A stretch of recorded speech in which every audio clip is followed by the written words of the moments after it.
Lately, I'm trying to keep my feet on the ground, firmly planted, yet I've been spending a lot of time with my head in the clouds.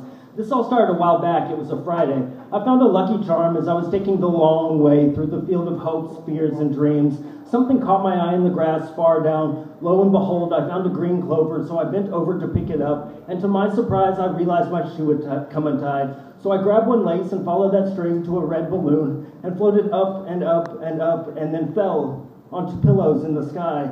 I then saw a yellow moon, and the man in the moon wanted to sing. I said, "Please don't. That song will get stuck in my head." And Mr. Moon, everyone knows you're not really from Italy.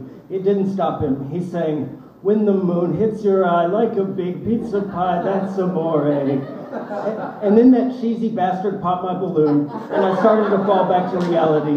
And I tried to wrap my mind around something to stop it, but I couldn't stop thinking about my death, so I took a much-needed breath.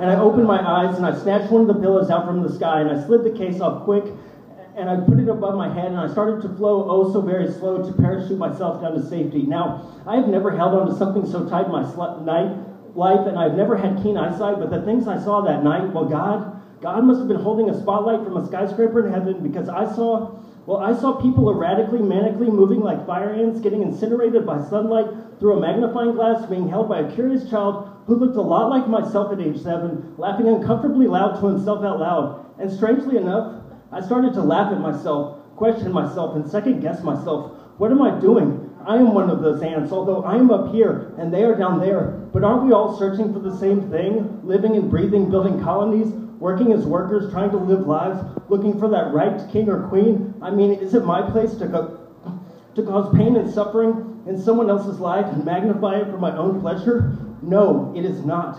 Absolutely not, because we are all equal. So I told myself to put the magnifying glass down and do unto others, and you know the rest. And if you don't, just please do your best to be the good person your mother raised you to be. And the next thing I knew, I was exactly where I needed to be, but I was looking at me, staring back at me, and the 7-year-old me reached his hand out to me and said, "Hey, I'm James."